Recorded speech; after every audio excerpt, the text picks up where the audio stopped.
Now, we've just been talking about employers ripping off their workers. Of course, in the last week, the government has passed half of its tax package, which means that a lot of companies now get a significant tax cut. We've already talked about the Sunday penalty rates. Housing is completely unaffordable. Beyonce outrageously is charging $1 million per Instagram post. Why shouldn't she? 98.8 million people follow her. Yeah, it's worth it. Well, it all raises this question, Nick. Yes. Do you think envy is on the rise in our society? I think that might be hard to quantify, but yes. How's it hard to quantify? Oh, there you go. Yeah, I do think so. I think the internet is an envy machine, really, and I think the way most people use it and the way that it's all set up is pretty much designed. It's all about looking good, looking good, looking better than you. That's right. Looking better than you. You feel like shit, and I love that. And that Instagram thing fascinates me. I started to suspect this a while ago, being a cluey young man,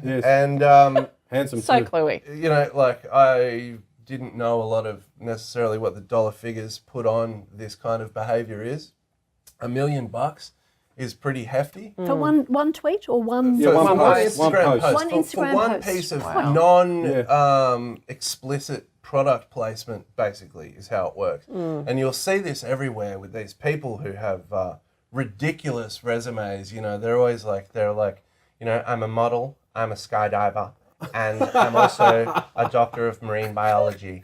And they come out and, by the way, you know, I wear Lorna Jane or whatever this bullshit is. I just really think it's designed to make people feel shit about themselves. That's right. That people are naturally pathetic conformists, and they just scramble to, you know, people like fat people nowadays are losing weight just so they can have the after picture. I don't even think it's about their health. You know, I don't know about that.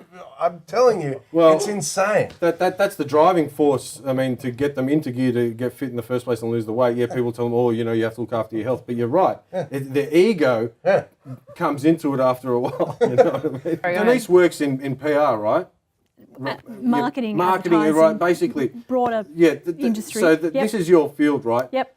Have you noticed that everything has become, everything has a dollar value on it now? It's just way too much. And I know, like, people in your industry have to capitalize on these sorts of things. But do you ever become morally conflicted, right? Considering, you know, because the industry's changed over the last 10 to 20 years. You know, I mean, because your campaigns would be slightly different all those years ago compared to now, right? Well, I mean, the moral conflict is something that I think, I often think, you know, as an industry, you're right, we push products like coal, banking, a lot of things that are really kind of, you know, a little bit against, you know, perhaps the social conscience now. So I think that is an issue. I think it's really interesting. I often think that, you know, by the time you've developed that social conscience, you can't afford to have a social conscience. So, you know, by the time you're perhaps hit your 30, 35, all of a sudden things like kids, mortgages, you know, school fees, all of a sudden come on the radar. Dream killers, social conscience killers. So, you know, even though I might all of a sudden be thinking, this banking product or this mining product or, you know, whatever, perhaps I shouldn't be doing this, but all of a sudden, you know, I have to do this. Practicality of life. I have So to basically, do this. what's happening as Gambling a result? also another big product. Yeah. Perception has become more of a prevalent issue amongst us. You know, it's always been huge. It's a huge part of the human condition. You know, you want to make things look a certain way. Yeah. That's why you don't rock up to work, you know, with your undies on your head. You know, Look, there's another issue here. Like, I think the question about envy, it's an interesting one that, you know, arises in the social media and internet context. But I think that there is a sort of an underlying issue to do with social justice, lack of equity, lack of opportunities available to people who might come from disadvantaged circumstances. And I think that the way in which the world is moving really entrenches those sorts of divisions that are already there. So you might have all of the internet and social media stuff that makes it really in your face. But there's underlying inequalities that are being exacerbated, which make it worse. That's what leads to the envy. You know what I mean? That's what leads to you not appreciating what you have and always constantly being flooded with these images from these people. It's not always about wanting to have the 5 mansions. it might be as simple as wanting to be able to send your kids to a decent Yeah, school. That's but really it all true. comes from the same place. That's just a different subject. Well, it all plays also into the neoliberalism narrative that's really built up. So that's really the haves and the have-nots. That's really, you know, based on a lot of the politics and the policies that we're seeing today, which does in some ways seem to be dividing the community. So, you know, there's a bit of welfare bashing perhaps going on at the moment. So, you know, we should be supporting these people. You know, 679 companies pay no tax, but all of a sudden we're trying to, you know, get pensioners. The Not My Debt campaign at the moment is very, you know, prominent. Centrelink, So yeah. the Centrelink thing. So we're going after people with relatively less amount of money, but perhaps not doing so much about the big end of town that has a lot of money. So perhaps this is where that envy is coming in and that divide between the haves and the have-nots. It's also about people clambering up like I see it as a mountain of rats, you know, and some of them are, it's true, and you're the rat and you're just trying to scurry up towards the great, like the little bits But of light that you can see up there. Some rats were higher on the ladder in Yeah, the first exactly. place. Some That's the rats problem. are above the grate, looking Yeah. down, saying, "Come up here, it's really, really good." It's a rat Yeah. ladder. Yeah, it is. It's a rat ladder. I And like what it. I'm saying is you've got people are so, or they think that they're so individualized, and you constantly see the dynamic of the lower socioeconomic classes.